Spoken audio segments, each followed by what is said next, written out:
Hey guys, that is gonna race here. Today I'm going to introduce you to the Simagic Haptic system for pedals. This system was originally designed for the P1000 pedals, but now Simagic released a control box so you can use it. You replace your P2000 control box with this new one, and you can use it on your P2000 pedals as well. They are these motors, pretty much like a PlayStation haptic system that has these motors inside the controller. You are adding a motor to each pedal. So now let's go to the software and I'll show you the configurations. Now we are here on the Simagic Sim Pro Manager, and first thing you will notice is that when you reconnect your pedals, you will see that it's not only showing P2000, we will show you P2000 haptic. And you will see when you click on the configurations that you can now only not set the throttle shape and the things you usually do here in calibrate, but you have now this menu feedback, and this is where you adjust the feedback, the haptic motion for each pedal individually. So you can adjust how strong you want the vibration to be. Also different frequencies, like for filling the engine in the throttle and things like that. I usually leave like a higher frequency, and I like to feel the clutch when the clutch hits the bite point, so I turn it on here, and you can also adjust the range for the clutch. You can feel the ABS on the brakes, so when the ABS kicks in, the pedal will vibrate. And this is the basic setting, so there's not a lot you can do actually here on the original piece of software for these. But what I recently found out, and that's why they were all turned off here, it's because I'm actually using SimHub to control these motors, and SimHub does a much better job in doing this. So let's take a look there. So here we are on SimHub, and one of the things you will notice is that on SimHub you have a bunch of things besides just controlling your dashes, and one of the menus is the ShakeIt motors. And here, if you go to the motors output, you will see the Simagic P1000, P2000 HPRs listed. So you can enable them. And once you do that, I recommend also going to output tuning, because there you notice this menu and you can adjust how and where you want the effects to appear.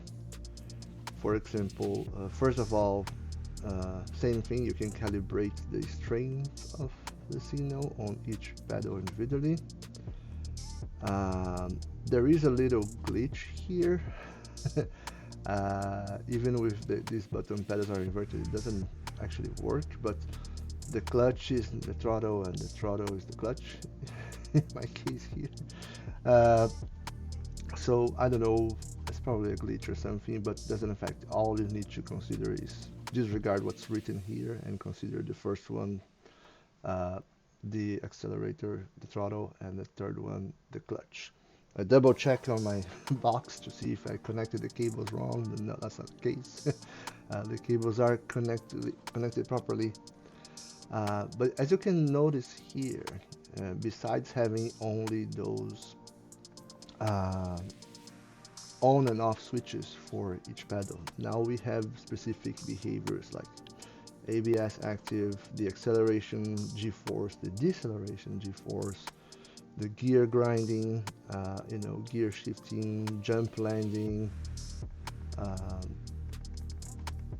The jump landing actually, separated by the front and rear tires.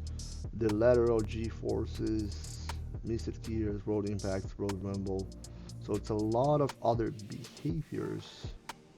The engine, rotation, when TC, when traction control becomes active, when the wheels lock, those are all And the wheel lock and wheel sleep, you can actually calibrate each wheel separately. So these are amazing controls that when you go into effects profile, now I can tell, how much I want to feel my ABS active. I determine that, I'll feel the ABS active in all my 3 pedals. So you feel it on all your 3 pedals.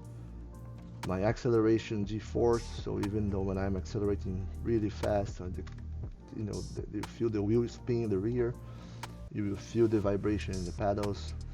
One thing I noticed, like even the sound, the accelerator when you are those very low areas of very little throttle you're applying because of the vibration, you hear the vibration, of the engine and the sound the same way you would hear in the real life car as you see on TV sometimes. And I never realized why was that, and that's because of that. The pedals are vibrating too, so the driver is maintaining acceleration, but there is a vibration from the road and the engine on the pedal, and that is so realistic. The effect, the immersion that it brings to the table, it's amazing.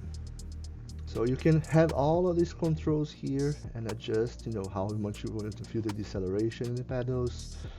Gear grinding, it's also really fun, or the shifting, you feel the shifting, like you feel the shifting on your bass shaker, like the U-Shake 6 from SimRacing Studio, or the butt kicker, but you feel it on the pedals as well. Even the road rumble, that is something that I was always missing, and the vibration, I can feel it now in the pedals, and it's simply amazing. So if you're considering this, adding this to your rig, it's totally worth it. And just, I wasn't aware, I was using just the basic settings, and then someone told me, hey, you can control it with SimHub. And the guys at SimHub, again, I support them, I donate to SimHub. If you are in the SimRacing community, I totally encourage you to do that, because these guys do an amazing job. And you should support them, because they really deliver amazing controls for sim racers, and can actually make your existing sim racing hardware work better, like in this example. So thanks for watching. I hope you find this information useful, and see you in the next race.